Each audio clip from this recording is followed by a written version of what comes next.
This is the Women Emerging Expedition podcast, so you can follow the ups and downs and the roundabouts of the expedition and play your part in them. 24 women started on the 28th of May 2022 on this virtual expedition that will take 9 months. We are women from across the world determined to find an approach to leadership that resonates with women. We'll be successful so that women the world over will be able to say, if that's leadership, I'm in. Welcome, welcome, welcome. Julie Middleton, Expedition Leader. We are January 2023, nearly halfway through it already.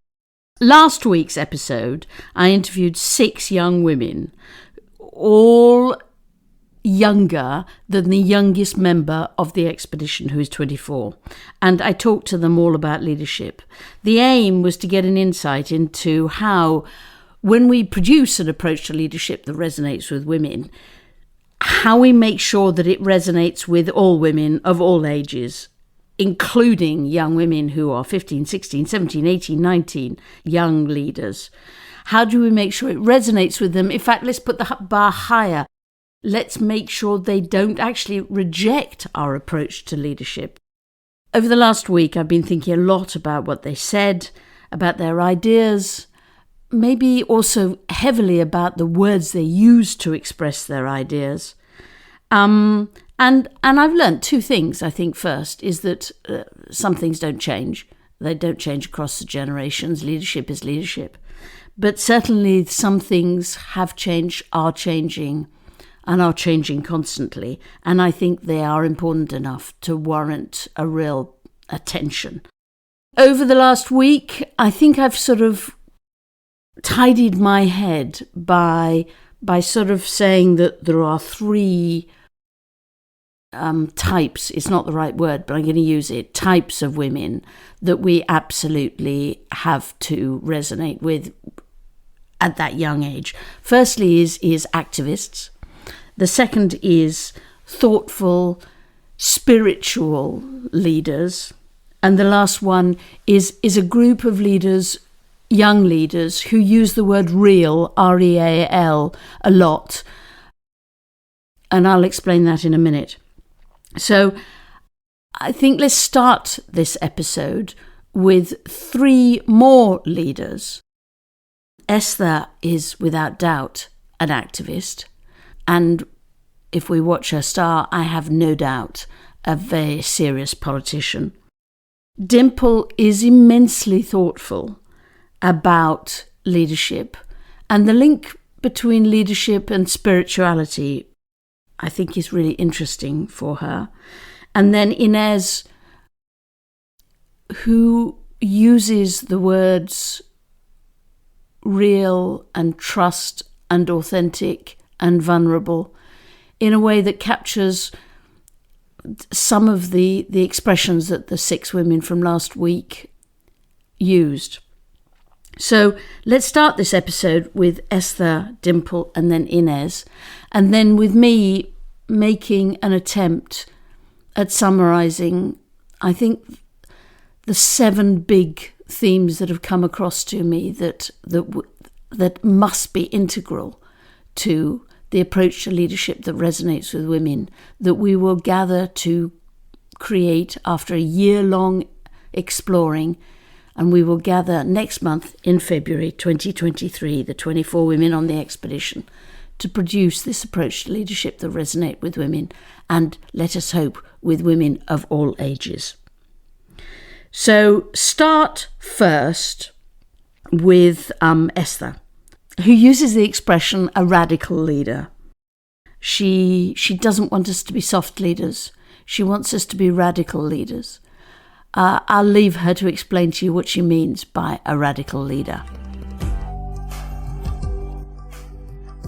There are sometimes you will come with a good heart, you will come with a good mind, but then because the system is so corrupt, if you cannot change it, it will change you. So you will have to, first of all, not allow the system to change you, but you yourself change yourself.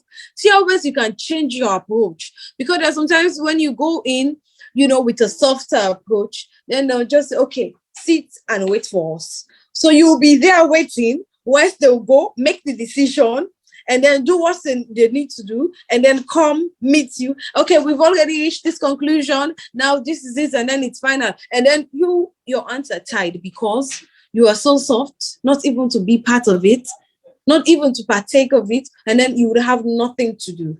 But right there, when they do the bad, as a radical leader, not as the bad they have corrupted themselves to be, you make the change. You say no to it. And then right there, you have to fight them. Because if you say you're going soft, then your voice will not matter. Your voice will not be heard. So you will have to be rough. You will have to be very tough in handling these kind of people that you will meet in the parliament or in whatever organization you will find yourself. So if you want to see, let it start with you. You're not going to just fight just like that. You have to be two sides of the same coin. There's sometimes you have to fight hot. There's some sides you need to fight cold. There's some sides but then don't be lukewarm all the time. Just don't be lukewarm. You have to be hot and cold for different occasions and then different battles. Do you sometimes feel angry at women who look for the lukewarm? Sometimes, like you said, sometimes, but then there's sometimes wherein I'll say I'll forgive them because mostly they act out of ignorance. That is why, we come up with, see how best we can come up with trainings and then can inform them, because you cannot perform your role when you don't know.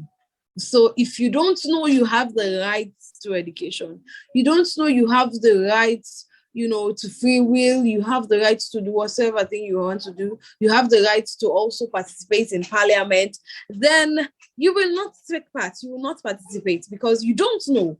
So for these girls and then these people, I'll say, okay. But for those who have the platform and then yet still not taking the lead, yet still not making a change, those are the ones that I'm angry at, because that is very, very sad.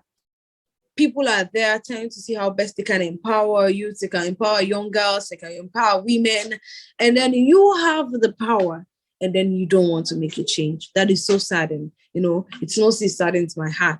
But for those who are, they do not know at all, then if I be angry at them, then that fault is on me, because I know that they don't know and then I'm still angry. When you use the expression radical leader, what do you mean? When I use the word radical leader, it's sometimes when you're in a situation where you cannot fight by just folding your hands. You need to send a punch. A punch does not necessarily mean physically, but see how best you can come up with strict, decisions that will see how that will make a change. That will be a force of change. So you not being soft, I'll say that sometimes we're in you being soft is as well you being collaborating with them. But then when they know that this is not right, they'll know, oh no, our leader will not agree with this. Our leader will not settle for this. So right now, before you come to take that strong punch, your team members would have already said, oh no, this is not going to happen. If you were here, this decision will not be made. If you were here, we're not going to change this constitution because of a particular interest. So you being radical sometimes, it's that force of change that will make a positive impact, not only on your team members, but as well your subjects. I get the impression you are a generation who are not going to wait for your turn. I would say we don't want to wait, but then every day matters, every time matters, and then the energy I might have now, I might not have it in years to come, in the next 10, 20 years to come. The level I am in now, I might not have the opportunity to come back after 40 years, come into a classroom or into university to just create an impact. If I am in a small gathering of 10 and I am 8 years old, if I have something to say, I think I have the right to say it. If I have an idea that I want to come up with, I think I have the right to come up with it. So the time of wait, I don't want to say we are rushing, but if we have it now, let's do it now. It is not for our now, it is for our tomorrow. When we're there tomorrow, we'll say, okay, I'm very happy. I did not wait today to start. I'm happy that I started yesterday. So I believe in years to come, I'll say, well, I'm happy I started yesterday. Because if you look at most of women in parliament, most of them have the opportunity to serve in these positions now when they are maybe 30 and above or 40 and above. So that is why you see they are faced with certain challenges and they don't know how to handle them. It's not because they don't know how, it's because this is the first time they are facing these challenges. But now, if you have a girl or a lady of 25 and then have served as president, vice president, secretaries, or because we even have student courts, so we even have parliamentarians and then, speakers of parliament, you will know that there are some certain things, they will know how to handle them when they're older. When something is coming, you will know, okay, they want to hit from this point. So before them hitting, you've already striked. So you've already countered whatever thing they want to do or say before even reaching you. So I think experiences, it is better you have some certain experiences when you're young. If you have the power to do it, if you have the will, then do it. No need to wait. If you don't, you wait for your time. That is, we're not against that. When it's time for you to wait, just wait. But if you have the power, you have the might, you have the zeal, you have that organization that is lacking of a president, of a female president or a president that wants to make a change, whether male or female, you have the opportunity to do it now. Don't wait. If you wait, it is more you're killing not only yourself, but people who should have been redeemed when you were 21 years old, when you were 20 years old. So I'm not saying we are rushing. If you want to wait, wait. If you don't want to wait, then that is as well, that is fine. But if you have the opportunity, do it. Don't wait. Thank you, Essa. Really, really clear. If our approach to leadership that resonates with women is too reasonable and patient and gentle, we won't have you with us, and that would be a tragedy. On now to Dimple, who, you'll pick it up immediately, has a very, very different tone. She has a matching sense of urgency to Esther, but it's a completely different tone and is very thoughtful about the spiritual elements of leadership. If you see one more trend in our generation is that more and more young people are interested in spirituality, are interested in understanding their shadows, where's their light, and as much as there's darkness, there's light, there's hope.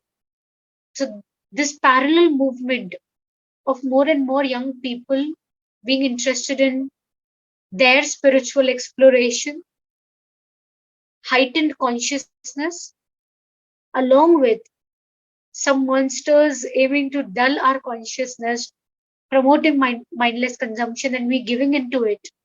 This balance is what we are navigating through. And I suppose you could say that the approach to leadership that comes out of the expedition, if it's going to resonate with young women, it has to reconcile leadership and spirituality. Yes. And there are reservations that I have seen in leaders and in myself in integrating their spiritual beliefs in leadership or even religious beliefs. There's a difference though. And I would like for us to see where the resistance is, where the fear is, and aim at reconciliation between spirituality and leadership. Because spirituality is an essential element of our being. Or I would say our being comes from spirituality, and so is leadership. So in our headspace, they might be segregated or separated, but in action they are not. It's just that we choose to conveniently ignore it. So why not integrate it? No, when it exists, when the integration exists, why not acknowledge it? Why not better understand it? Thank you, Dimple. You are a generation who are not frightened about putting spirituality at the center of leadership. That is a very strong and clear message. On to Inez. All of the young women that I've spoken to over the last 2 weeks have used the word vulnerable and real. And I think Inez summed up this theme very, very beautifully. One thing that they demanded to me, like my little team and I, is to be vulnerable, to have like this one-on-one walk talk, and to be real. I think what separates me with my former boss is that they didn't allow themselves to be vulnerable with me, as I am now demanded by my team to be vulnerable. For example, today we started the day with these weekly meetings, and we started with a well of emotions that is divided on, I would say, 100 emotions that are divided on sadness, happiness, and all this stuff. And we started saying what are our main feelings without saying why necessary. If someone needs to share, they will share. And then we end the meeting with the challenge of the weeks and the metrics and all these more rational ones. And I think this balance between being vulnerable, being emotional, and being rational, it's something that they are demanded to me. Your generation, in a funny way, has developed a radar for things that are not real. Yes, definitely. We don't want to being lying between each other. Like there is something about that, like being more spontaneous, real, transparent. But also I would say that one thing that made me off, it's when leaders avoid the tensions. Like there is a conflict that everyone can see in it, but they decide to go to the stage and not talk about that tension. Are you sub-estimating us? Like we had to be talking about that tension, and you had to tell me why, how you are addressing that tension. And then the opposites. I realized that those leaders that are, I think this is more personal. I don't know if I think it's of a generation, but I think that if a leader is connected with one side of the polarization, like thousand of polarization of this word, and they talk about only this polarization, and they are not doing the exercise to connect the opposites, I don't want to talk with someone that it's just in one extreme. And I got more connect with those one that can bring the tensions of these two opposites and to try to integrate both of them. I feel more connect with that kind of leadership. Thank you, Inez. Thank you enormously, Esther, Dimple, and Inez. You have helped me pull together a lot of the thinking. To my mind, the things that I've gone away with, I've sort of grouped them into 7 words: innovation, trust, privilege, mental health, permission, empathy, and pace. Let me try and go through them in no intelligent order.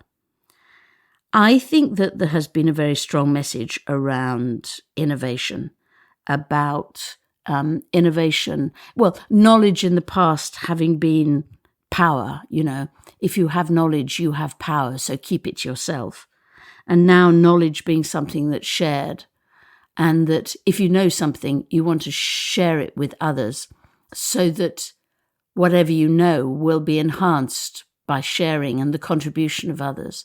The instinct of sharing rather than protecting innovation seems to me to be deeply baked into this generation. And I think that expression, the need to unlock the tyranny of job descriptions and say, a really decent proportion of the time of young people who are of the generation who understand AI, or at least are not frightened by AI, who understand some of the changes that are coming, we must unlock their ability to innovate and not tie them too tightly to job descriptions. I've said it before, I'll say it again, the amount of times I hear that expression. How do we harness the talent of young people? And I get so grumpy about it when I hear it used, because you sort of turn to people and you say, just think about what a harness looks like, what it's for. A harness is usually a big, thick piece of leather that you strap around an animal's neck to force it to go somewhere it doesn't want to go, or to prevent it from going somewhere. It's crazy. The last thing on earth we should be doing is harnessing the talent of young people. We should be unlocking it, and certainly unlocking it from the tyranny of job descriptions, which was a beautiful expression. I think the second word for me was the word trust.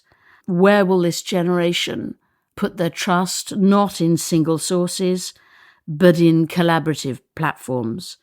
There is a belief amongst many of them that tech has eroded trust, and actually tech can become the lifeblood of bringing trust back in again. They can't see how it's going to happen, but they believe that they can. I think that the word trust is big and strong. This is a generation that does not trust single sources, doesn't trust governments, doesn't trust the media. It trusts collaborative platforms above all. Then there's the word privilege that weaves in and out of a lot of the interviews. It's clearly a word that a lot of young people with privilege, and I suppose by definition anybody who's involved in the expedition so far, I hope not in the future, but so far, have a level of privilege because they speak English. Speaking English is, as we discovered on the episode just before Christmas, there are huge downsides of the English language. And I think that almost everybody we've spoken to has struggled with the word privilege, the fact that they have privilege and are trying to get their head around it, the intersectional nature of privilege. They wish not to stop at the point of realizing they have privilege and letting that sort of almost paralyze them with their guilt, but actually to move on to a next level and recognize that with privilege comes responsibility, and particularly used often responsibility to open doors for others and to keep the doors open for others. There's a cry for human-centered leadership, human-centered people who show their kindness to everybody, irrespective of status. So this word privilege comes in and out of a lot of the conversations that we've had. The other expression that comes in and out regularly is mental health. The awareness amongst these young leaders that mental health problems will only increase given the complexity and lack of security in the world, and that their role as leaders is to give a sense of purpose and security to the people that they lead, even when they have to give people confidence that they as the leader know where they're going, even though they know that they don't know where they're going.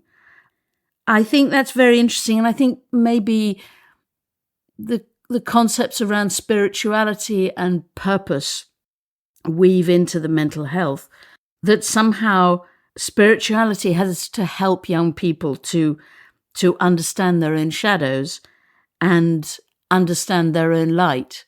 I think mental health is a big issue, how to manage it, how to lead it. There's a word that weaves in and out, which is permission. It sort of bursts through in some of the interviews with a lot of young women saying that they are the generation that no longer look for validation to be leaders. They're not as frightened of failure. They are going to jump into leadership without seeking permission from anybody. And I think they recognize that is not always going to be easy, because there will be both men and women in the way. I think interviewing these 9 women has, without doubt, made me think that the devil still wears Prada, and that my generation of leaders are still not opening doors for young women leaders in the way that they could and they should and they must. And I think that there's a wish amongst this generation not to repeat the mistakes of older generations and to keep the doors open. The word empathy is everywhere in all of these interviews. This is a generation that wants to show empathy and observes that previous generations have definitely not shown enough empathy. But there's still a very strong message from them of how do you, if you self-define as the generation with empathy, how do you then, as a leader, also hold people to account and make sure that they achieve whatever the task is? And this balancing act of how do you show empathy but also achieve the task seems to me to be something that's a real struggle for a lot of the women that I've been speaking to. I mean, I know that one of my interviewees, her strongest message is, do not be too soft. You know, if empathy makes you soft, don't show empathy. Now, I'm not sure that empathy does show softness, but clearly for some people there is a sense of, if you are too empathetic and too what they would call soft as leaders, you will, as previous generations have been, you will be left out in the waiting room and your voice won't matter. You have to get in there and get a reputation, to use one young woman's expression, get a reputation for your punches. So this sense of, if the approach to leadership that resonates with women is too, I'm not going to use either the word empathy or soft because it's wrong, but I think you know what I mean. Anyhow, the last word is pace. And I think that's interesting. I ask myself, do all young people have more pace? And probably the answer is true. But I think that there is more pace in this generation because they feel and recognize that they are the generation who face a fixed deadline, and that distinguishes them from all previous generations. They face a fixed deadline because of climate change. They know the urgency and the need for change. They know that the compelling nature of that urgency actually means that's why they can't cut off previous generations of women leaders. We can't wait for their generation to come through as leaders. The generations have to collaborate if they're going to solve some of the problems that are rapidly coming in this generation's direction. So I think that there is a special energy amongst this generation. It's expressed also as an energy that they feel that is the responsibility of the leader to produce. The leader needs to create energy, needs to produce the magic of energy. And one of our young interviewees admitted that, however complex the world is, and however frightening the world is, and how much a leader might wish for security, the truth is it's not round the corner. And somehow as leaders, they have to, yes, be vulnerable, but equally hide some of their fears and give people around them great confidence. And then there's this sense amongst the generation of everyday matters, and that, going back to the issue of permission, don't wait for permission to lead. Get on in there at a very young age, because then you learn fast. You learn from your falls, your mistakes. You forgive yourself much more easily, and you get up and keep going. That if you're going to be a really successful leader in the future, get in there now and get on with it. That all of the 9 interviews, and actually I've interviewed many other young women beyond the 9, just chose those 9 in these 2 episodes. I think it has one of the expressions that rang hard and true and went right to my head was Noor last week saying, leadership is really, really difficult. She said it. Leadership is really, really, really, really hard. And I think she's right. And I think I talked to Noor for quite a long time. She talked to me about how little school prepares you for leadership. In fact, she would argue that it does the opposite. It instills all kinds of instincts in you that you have to rapidly knock out of the way if you find yourself, as she did, age 16, leading a summer school on mental health in Pakistan. Nothing had prepared her for that. And these 2 episodes have totally committed me to, we have to produce an approach to leadership that resonates with women in February in Bellagio.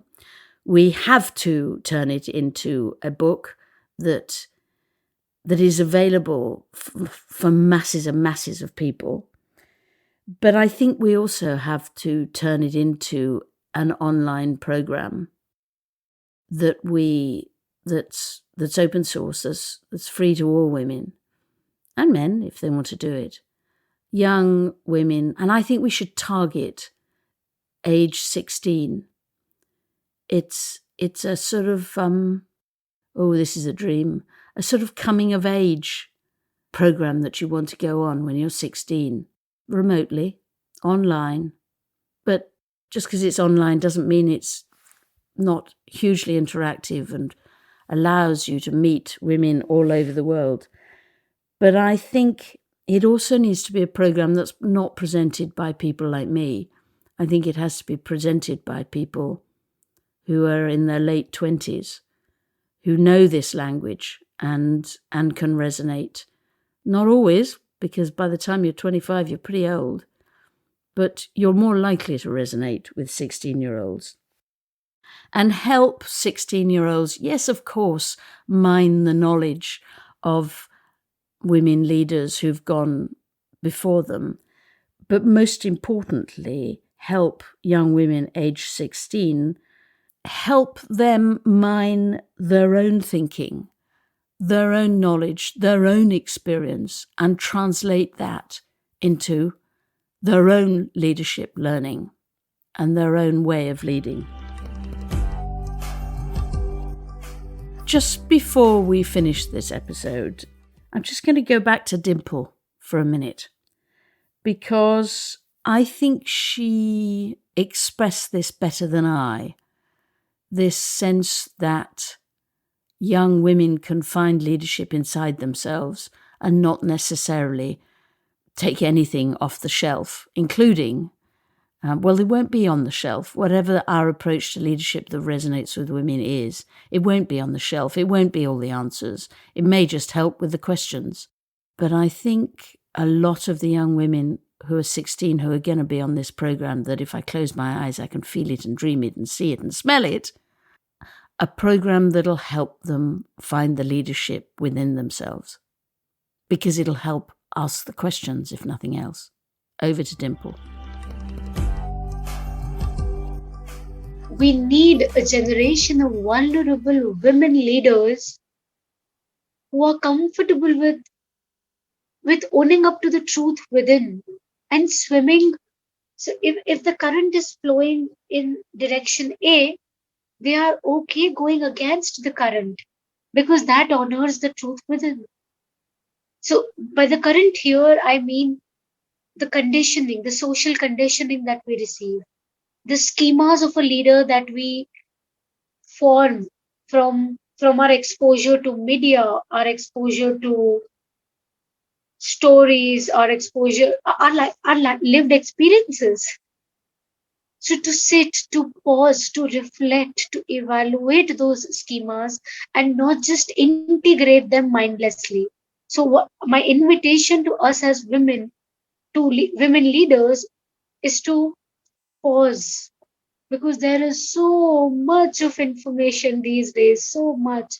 So to not mindlessly consume any ideology of a leader, any idea, any image, any desirable characteristics of who a good leader is, but pause, go within and understand what are my tendencies, how can I best serve the world, what would my truest and purest contribution be, and then see all that I have learned.